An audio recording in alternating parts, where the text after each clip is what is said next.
أعوذ بالله من الشيطان الرجيم. بسم الله الرحمن الرحيم. الحمد لله رب العالمين وبه نستعين ولا عدوان إلا على الظالمين. أشهد أن لا إله إلا الله وأشهد أن محمد رسول الله. نشهد أنه بلغ الرسالة وأدى الأمانة وكشف الله به الغمة وجاهد في سبيله حق جهاده حتى أتاه اليقين ونحن على ذلك من الشاهدين. رب اشرح لي صدري ويسر لي أمري واحلل عقدة من لساني يفقه قولي. سبحانك لا علم لنا إلا ما علمتنا إنك أنت العليم الحكيم ولا حول ولا قوة إلا بالله العلي العظيم. السلام عليكم ورحمة الله وبركاته. Alhamdulillah, kita masih diberi peluang, diberi kesempatan, diberi tempoh pemanjangan nyawa dan sebagainya untuk bangkit lagi pada pagi ni, pagi 28 Ramadan.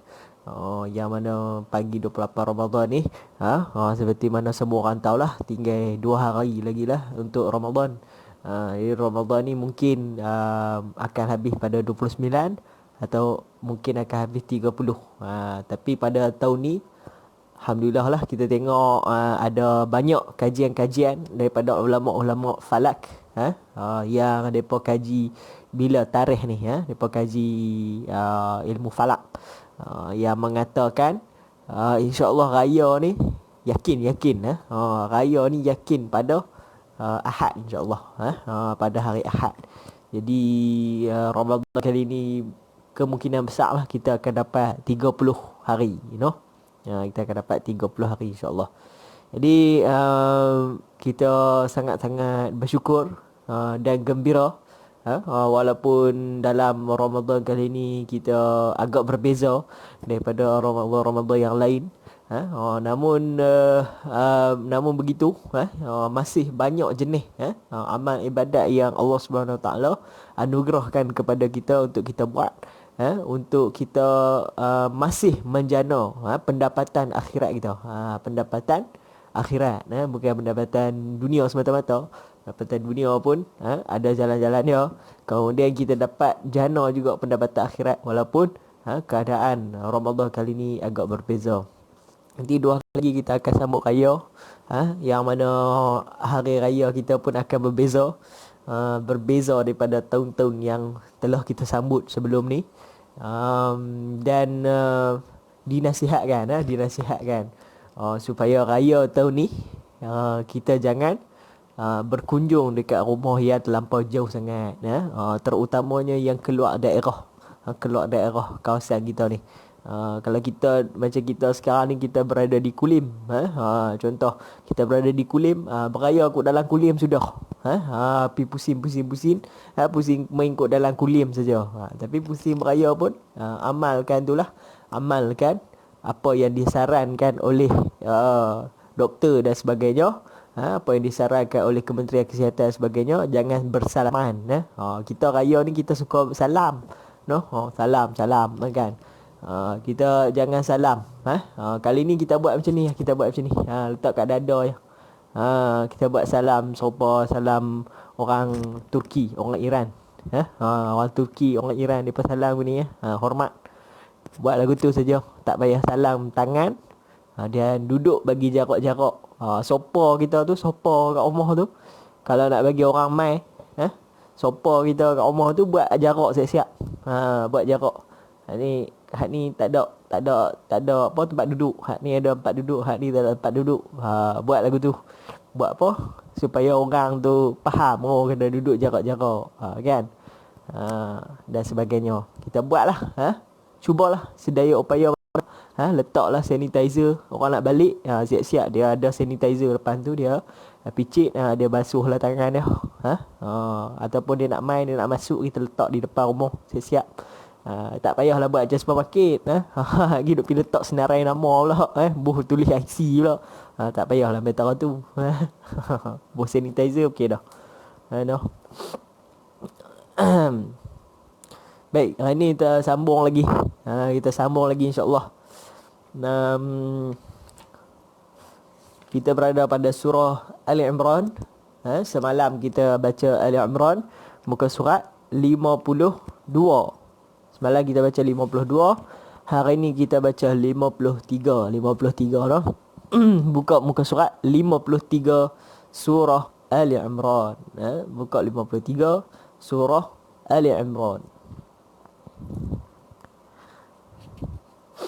Baik surah Ali Imran ni dia banyak cerita berkenaan ahlul kitab, berkenaan nabi-nabi dan sebagainya. Jadi hari ni kita akan sambung lagi menceritakan tentang hakikat Tuhan. Adakah betul Tuhan yang orang Yahudi dan Kristian sembah tu Tuhan yang sepatutnya mereka sembah, Tuhan yang nabi-nabi mereka sembah? Semua akan diceritakan di dalam surah Al Imran. Hari ni kita ubah lagu kita pula. Kita dah baca dulu awal-awal dulu lagu Ajam. Lepas tu kita baca lagu Bayati.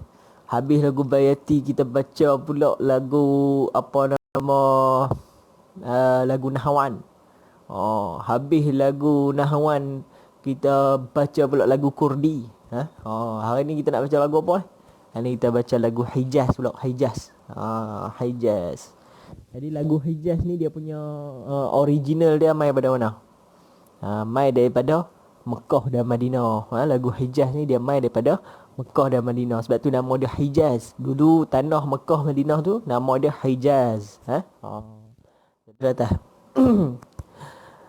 Alam tara ilal ladzina utu nasiban minal kitab yud'auna ila kitabillahi liyahkuma bainahum thumma yatawalla fariqum minhum wa hum mu'ridun.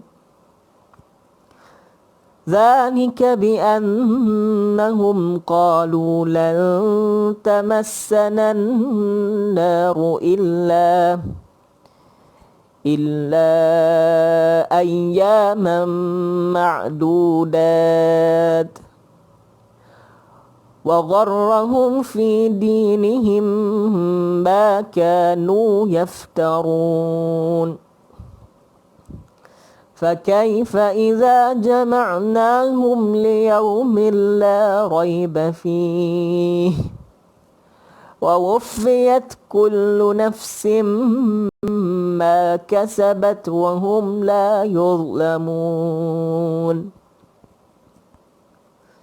قل اللهم مالك الملك تؤتي الملك من تشاء وتنزع الملك ممن تشاء وتعز من تشاء وتذل من تشاء بيدك الخير إنك على كل شيء قدير تولج الليل في النهار وتولج النهار في الليل وتخرج الحي من الميت وتخرج الميت من الحي وترزق من تشاء بغير حساب لا يتخذ المؤمنون الكافرين أولياء من دون المؤمنين ومن يفعل ذلك فليس من الله في شيء إلا أن تتقوا منهم تقاه ويحذركم الله نفسه وإلى الله المصير قل إن تخفوا ما في صدوركم أو تبدوه يعلمه الله ويعلم ما في السماوات وما في الأرض Wallahu ala kulli syai'in qadir. Okey, sadaqallahul azim. Itu adalah lagu Hijaz. Bagi muka surat 53 lagu Hijaz. Kita tengok makna lah. Kita tengok makna secara ringkas lah. Alam tara ilal ladzina utu nasiban minal kitab. Tidakkah kamu melihat, wahai Muhammad, kepada golongan-golongan yang telah diberikan kitab-kitab kepada mereka, sejumlah kitab kepada mereka. Siapa ni?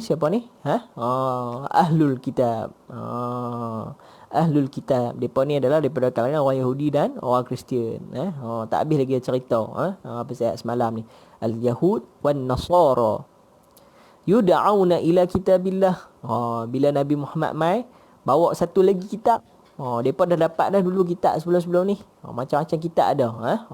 Kitab Taurat, Injil, kemudian Zabur. Kemudian mereka dapat suhuf-suhuf. Lembaran-lembaran. Lembaran Nabi Ibrahim, lembaran Nabi Musa, lembaran Nabi Sulaiman, dan sebagainya. Tetapi apabila mereka diseru, yud'aun ila kitabillah, diseru kepada kitab Allah yang lain. Ada satu lagi kitab Allah. Apa dia? Al-Quran. Ni lah Al-Quran yang kita baca ni. Diseru untuk apa ni? Untuk beriman dengan apa yang disebutkan dalam ni. Cerita-cerita dia tentang konsep Allah Subhanahu Wa Taala, tentang nabi-nabi dia, tentang perkara ghaib, kemudian hukum hakam yang ada di dalam kitab ni. Diajak mereka ni, wahai orang Yahudi, orang Kristian, ikut apa yang ada dalam Quran. Liyahkuma bainahum, untuk menentukan hukum hakam di antara kamu. Thumma yatawalla fariqum minhum, kemudian satu kumpulan daripada mereka ini mereka berpaling, mereka tak mau dengar. Mereka kata merapuh ngarutnya. Mana betul benda ni.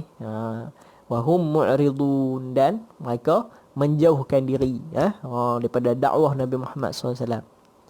Sebab apa tu? Allah Ta'ala sebut, zalika bi annahum, kerana mereka mengatakan qalu. Qalu, qala, yaqulun, semua tu maksudnya berkata. Lan tamassanan, kami ni, lan tamassanan nar illa ayyaman ma'dudat.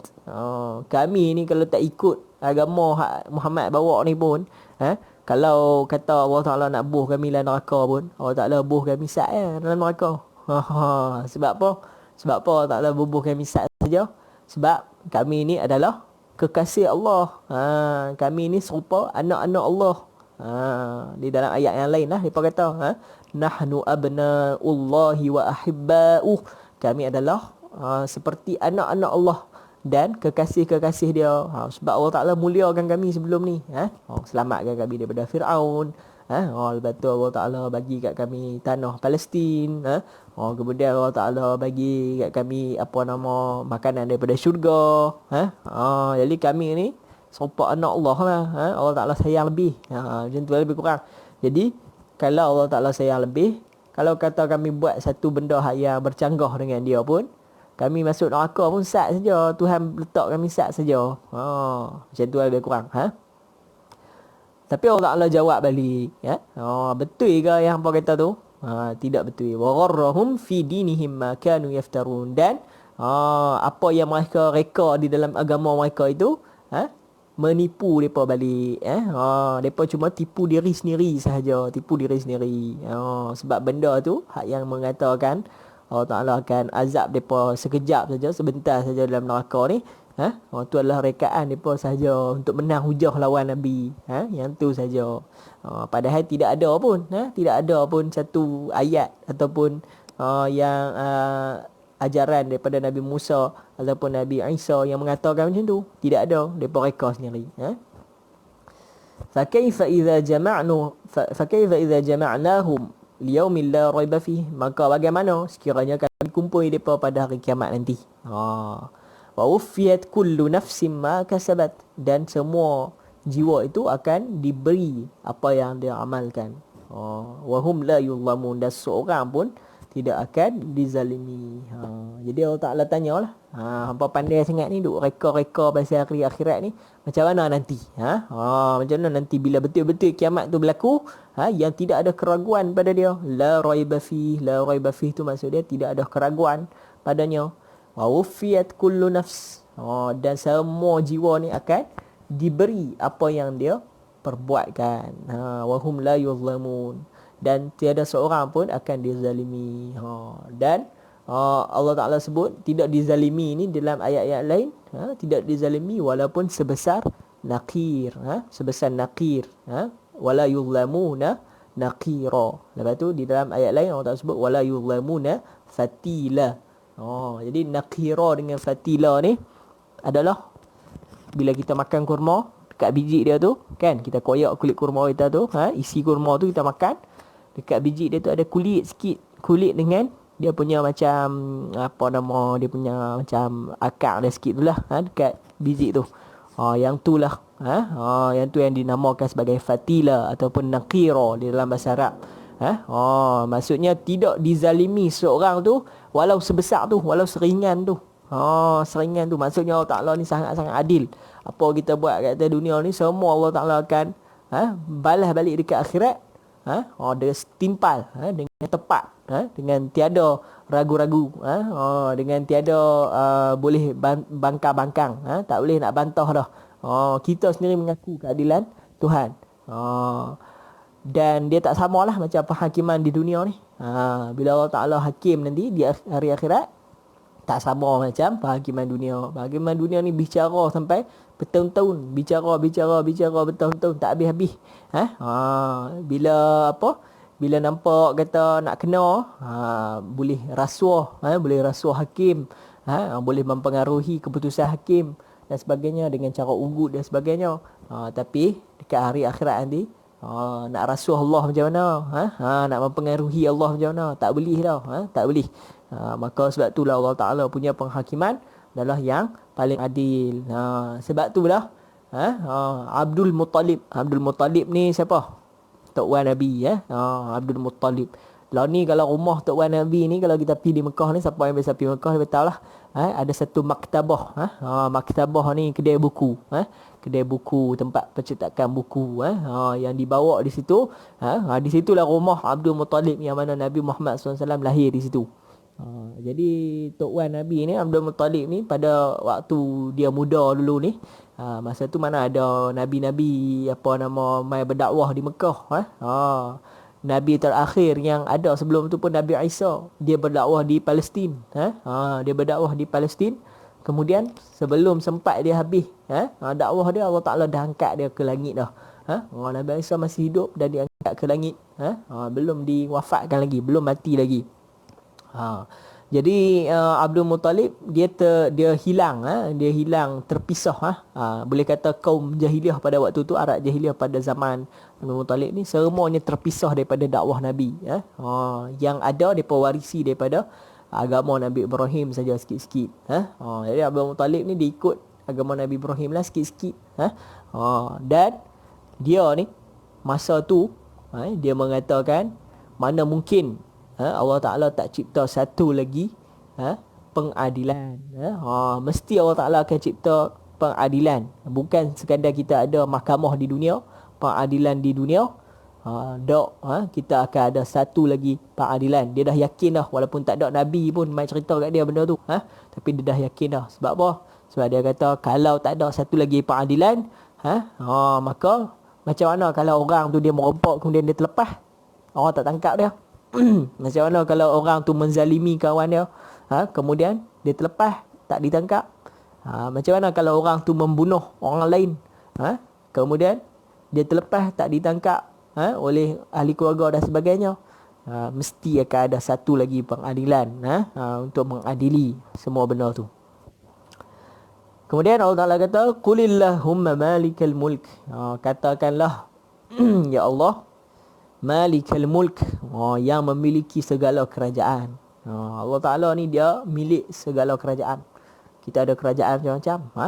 Kerajaan negara Malaysia, kerajaan Beta, kemudian kerajaan apa nama Amerika, Kerajaan apa nama macam-macam lah, kerajaan Rusia, republik ada, demokrasi ada, macam-macam lah, raja berperlembagaan ada.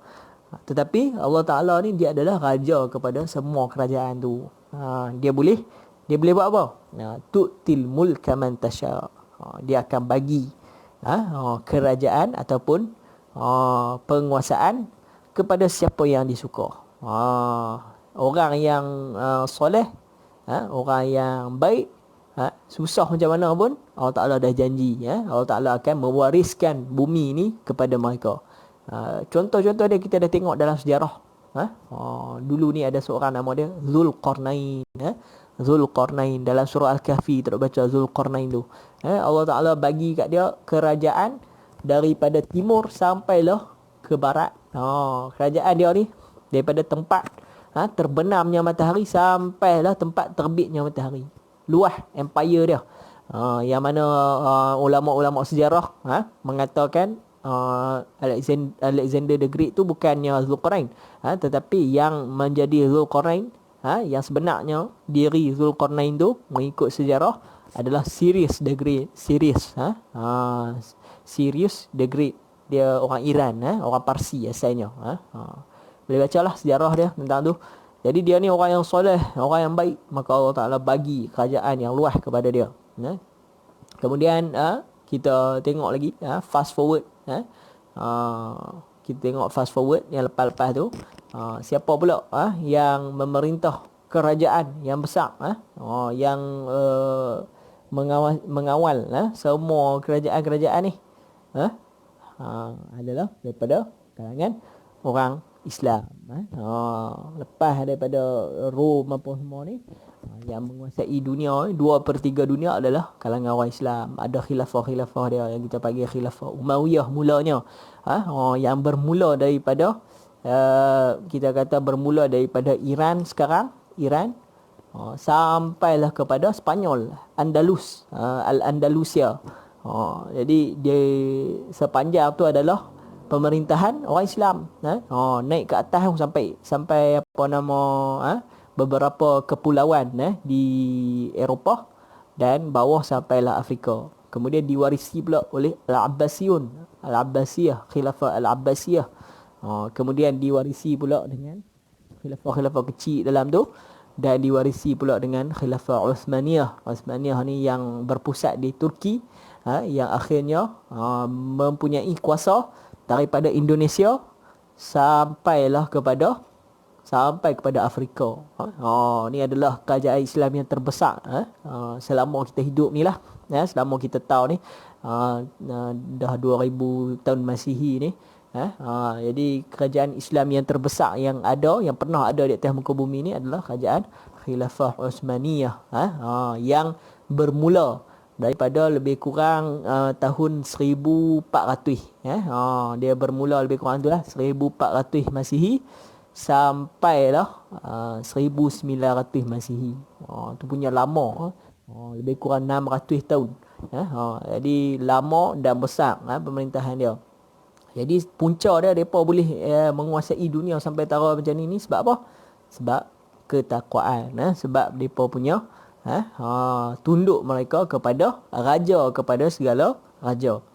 Wa tanzi'ul mulka mimman tasha', dan Allah Taala boleh rentak. Dekat perkataan ni dia guna rentak. Allah Taala guna rentak. Boleh rentak kerajaan daripada sesiapa saja yang dia kehendaki. Jadi raja-raja ni dia orang-orang yang pembesar-pembesar yang berkuasa, dia kena sedar faktor ni. Apabila dia hilang takwa dia kepada Allah SWT, apabila dia hilang ketaatan dia pada Allah Ta'ala, maka Allah Ta'ala boleh rentak dia punya kerajaan tu bila-bila masa sahaja. Jadi dia kena bertindak adil, dia kena bertindak ihsan terhadap rakyat dia, dia kena bertindak rahmat, dia kena tidak boleh menipu, dia kena amanah, dia tak boleh khianat. Semua benda tu dia kena buat. Kalau tidak, Allah Ta'ala akan tanzi'ul mulk, cabut kerajaan. Wa tu'izzu man tasha', dan Allah Ta'ala memperkasakan. Wa tu'izzu ni memperkasakan lah. Dan Allah Ta'ala memperkasakan sesiapa yang dia suka, siapa yang dia kehendaki. Wa tudhillu man tasha, dan dia menghina sesiapa yang dia kehendaki. Contoh dia dalam sejarah kita dah baca dalam surah Al-Baqarah itu, sejarah Bani Israel, yang mana pada satu ketika ada seseorang yang seorang raja yang ganas, daripada keturunan Jalut, daripada apa nama keturunan Bani Israel ni, nama dia Jalut. Jadi dia ni bengih, pi apa nama bunuh orang, ikut dan halau orang daripada kampung depa dan sebagainya, bakar kampung dan sebagainya lah. Jadi yang nak lawan dengan dia ni siapa? Yang nak lawan dia ni Allah Ta'ala pilih seorang ketua daripada kalangan Bani Israel untuk lawan dengan Jalut ni. Nama dia Talut. Talut ni daripada keturunan orang miskin, daripada keturunan yang bukan bangsawan, daripada keturunan Bunyamin, adik Nabi Yusuf. Bukannya keturunan bangsawan, tak ada nabi-nabi daripada keturunan Bunyamin ni kurang. Jadi dia ni kalau dalam ranking ataupun kasta Bani Israel kira ranking rendah lah. Tapi Allah Ta'ala pilih dia. Pilih dia dan bagi kerajaan Bani Israel kat dia. Maksudnya Allah Ta'ala boleh muliakan sesiapa saja yang dia nak. Lalu bila lah lawan dengan Jalut, Nabi Daud waktu tu yang masih kecil, ambil batu balin dekat Jalut ni, kena Jalut mati. Nabi Daud kecil, orang tak kenal lagi pada waktu tu. Maka dia diangkat lepas tu sebagai raja kepada Bani Israel.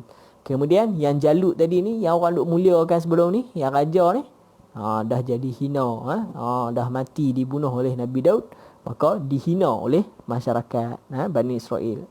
Dia Allah Ta'ala boleh memperkasakan sesiapa saja, memuliakan sesiapa saja, dan dia boleh menghina sesiapa saja. Biyadikal khair, dan pada tangan engkau akan kebaikan. Biyadikal, terjemah dia tangan, tapi bukan tangan fizikal ni, bukan tangan Allah Ta'ala tangan tu. Maksud dia di sini biyadikal khair, maksudnya pada milik engkau. Milik, tangan ni boleh maksud secara kiasan di dalam bahasa Arab, maksud milik. Dan pada pemilikan engkau ada kebaikan. Innaka ala kulli syai'in qadir. Sungguhnya Allah Ta'ala itu maha berkuasa di atas setiap sesuatu. Tulijul laila fin nahar. Kamu boleh memasukkan malam ke dalam siang. Engkau lah yang mengubah malam kepada siang. Wa tulijun nahara fil lail, dan engkau juga mengubah daripada siang kepada malam. Ni adalah kekuasaan Allah SWT. Dalam dunia ni ada kerajaan yang mampu nak ubah siang dan malam? Tidak ada. Siapa pun yang jadi kerajaan besar mana pun, dia boleh kawal tanah banyak mana pun, boleh tak dia nak ubah siang tu bagi lama sikit, lepas tu malam bagi pendek sikit, ataupun nak bagi malam lama sikit bagi siang tu pendek? Boleh tak? Tak boleh. Macam mana Allah Ta'ala buat, macam tu lah dia akan jadi. Kita takkan mampu nak ubah. Tu nak menunjukkan kata Allah Ta'ala itulah sebenar-benarnya raja, sebenar-benarnya pencipta, sebenar-benarnya Tuhan yang layak diagungkan.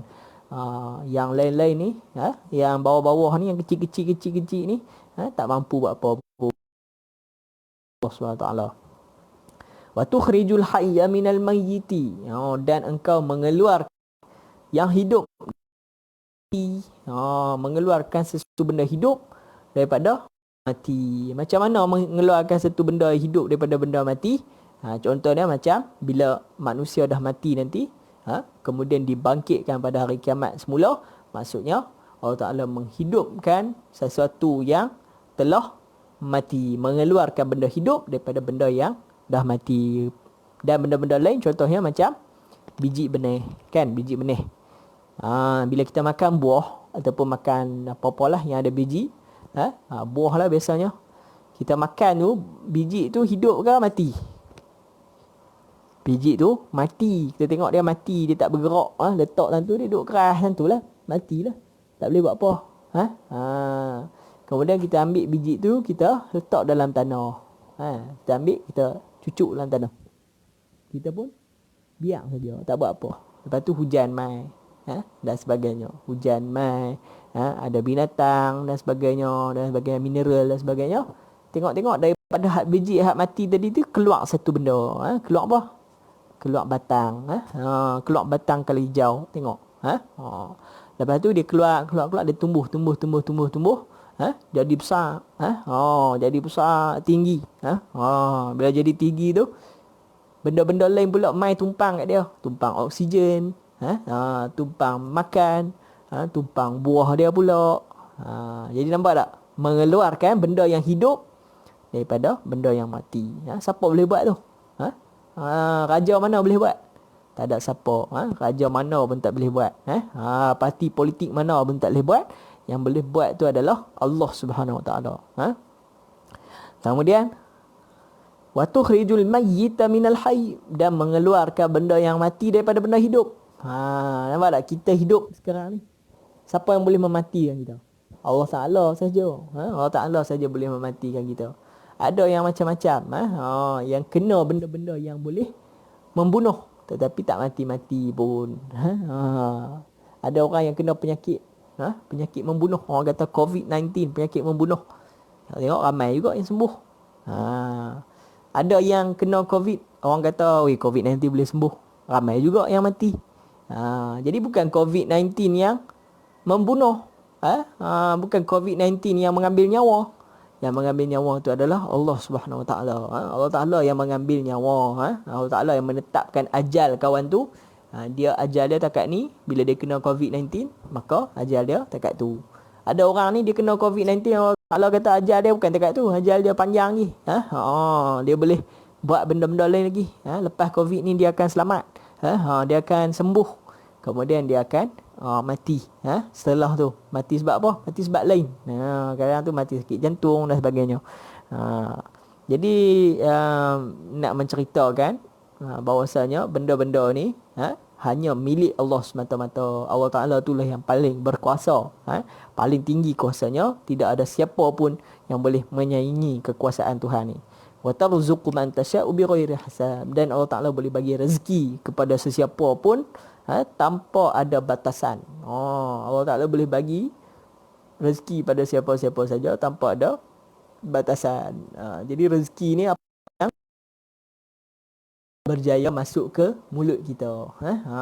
Apa yang kita dapat nikmat daripada dia. Semua benda yang kita dapat nikmat daripada dia, kita boleh guna dia. Yang tu dipanggil rezeki. Jadi Allah Ta'ala boleh bagi kepada siapa saja. Tak kira orang tu baik dengan dia ke, tak baik dengan dia ke, semua dia bagi. La yattakhidhil mu'minuna al-kafirina awliya'a min dunil mu'minin. Kemudian Allah Ta'ala cerita, wahai orang-orang beriman, jangan kamu ambil orang-orang kafir sebagai awliya, sebagai pelindung kamu, wali-wali kamu, min dunil mu'minin, selain daripada orang-orang beriman. Jadi awliya di sini ni bukan maksud wali hak yang kita duk tahu, wali sungguh apa tu. Bukan wali hak yang ada karamah tu. Bukan tu. Hak tu auliaullah, hak tu wali-wali Allah. Yang ni wali kepada manusia. Auliaul mukminin. Bila kita nak ambil orang-orang yang pelindung kita, wilayah ni, wilayah untuk manusia ni, dia terbahagi kepada 3 jenis. 3 jenis wilayah. Satu hak yang kita panggil wilayah dari sudut pemerintahan, ataupun wilayah dari sudut ketua dengan pengikut. Wilayat al-amr, dia panggil wilayatul amr, ulil amri. Kita selalu dengar perkataan ni, ulil amri. Maksudnya taat kepada ketua, pemimpin. Ni wilayah yang pertama, jenis yang pertama, wilayah yang pertama. Kita mesti taat kepada dia selagi mana dia tidak bercanggah dengan hukum Allah dan Rasul. Pemimpin Islam lah, pemimpin orang Islam. Kemudian yang kedua, kita ada wilayah dari sudut suami isteri. Bila seorang tu kahwin, seorang lelaki ajnabi dia kahwin dengan seorang perempuan, maka wilayah keluarga dia, wilayah keluarga tu pindah kepada dia, kepada lelaki hak suami tadi ni. Maka dia ada satu wilayah yang mana isteri dia tu kena taat pada dia. Selagi mana dia tak bercanggah dengan Allah dan Rasul. Maksudnya apa saja dia kata, isteri dia kena ikut. Nampak tak? Itu adalah wilayah yang kedua. Yang diberikan kepada seorang lelaki, seorang suami. Kemudian ada tiga. Yang ketiga, wilayah keluarga. Wilayah keluarga ni terhadap orang perempuan, orang lelaki tu dia ada wilayah. Macam ayah, dia ada wilayah terhadap anak perempuan dia. Dia ada wilayah terhadap anak lelaki dia. Maksudnya anak-anak kena taat mak bapak selagi mana benda tu tak bercanggah dengan pemerintahan ataupun perintah Allah dan Rasul. Nampak tak? Jadi ada tiga di situ. Yang pertama, wilayah di antara rakyat dan pemimpin. Kemudian nombor dua, wilayah antara isteri dengan suami. Kemudian yang ketiga, wilayah antara anak-anak dengan mak bapak. Jadi tiga wilayah. Jadi wilayah-wilayah, tiga-tiga wilayah ni tak boleh ambil ketua tu, orang yang kita bagi wilayah tu kat dia tu, tak boleh ambil daripada kalangan orang kafir. Boleh faham tak? Boleh faham ke no? InsyaAllah. Kita terang secara secara boleh faham lah, secara ringkas. Jadi tak boleh ambil daripada kalangan tiga ni daripada orang kafir. Contoh dia ambil pemimpin tertinggi daripada kalangan orang kafir. Contoh di Malaysia ni, kita ambil, kita kata lepas ni kita tukar yang di Pertuan Agong, kita tak payah syaratkan Islam. Yang di Pertuan Agong tu kita letak agama apa tak apa. Lagi yang di Pertuan Agong agama Kristian pun boleh. Tak boleh macam tu, tak boleh. Haram, hukum dia haram, tak boleh. Sebab Agong tu lah adalah ketua tertinggi kita. Perdana Menteri, tu ada perbezaan pandangan di kalangan ulama. Kalau di negara republik, Perdana Menteri tu ataupun kita panggil presiden tu, yang tu mesti orang Islam. Kalau negara tu orang Islam lah, negara Islam, dia mesti sebab dia republik. Kalau negara yang macam raja berperlembagaan ni, ulama berbeza pandangan. Sebab apa? Sebab adakah Perdana Menteri itu ketua sebenar ataupun agung tu ketua sebenar. Kalau raja, negara yang ada raja, kingdom macam Saudi, macam Morocco, negara yang jenis kingdom ni, mesti lah raja tu mesti orang Islam lah. Tak boleh tukar lah raja tu, mesti orang Islam. Kemudian yang kedua, suami mesti orang Islam. Kalau isteri tu orang Islam, suami mesti orang Islam. Tak boleh, suami tak boleh ambil agama lain. Jangan duk buat sekali tengok-tengok, ni tengok Mak Saleh ni berkenan. Tanya agama apa ni. Saya agama Kristian, berkenan. Dia kata nak menikah, boleh menikah. Saya tak mau masuk Islam. Boleh menikah tapi saya tak mau masuk Islam. Tak boleh, tak boleh menikah begitu, haram. Suami tu mesti masuk Islam, mesti berkahwin dengan suami yang masuk Islam.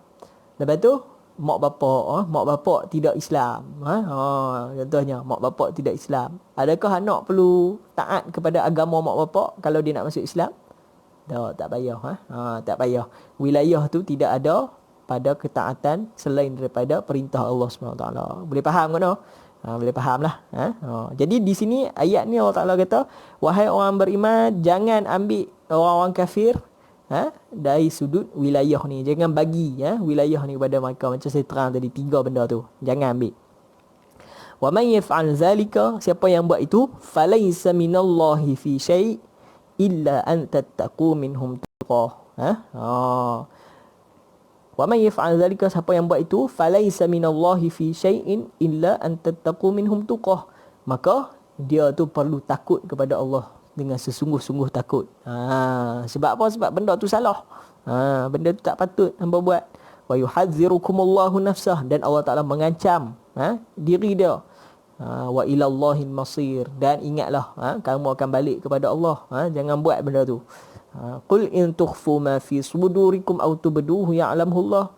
Dan sekiranya kamu menyimpan perasaan di dalam hati kamu untuk buat benda-benda tadi, untuk ambil wilayah terhadap orang-orang kafir ni, untuk bagi wilayah kepada orang-orang kafir, au tubduh, ataupun kamu terang-terang tunjuk, kata kamu nak bagi dekat orang kafir wilayah kamu ni, ya'lamullah, Allah Ta'ala tahu.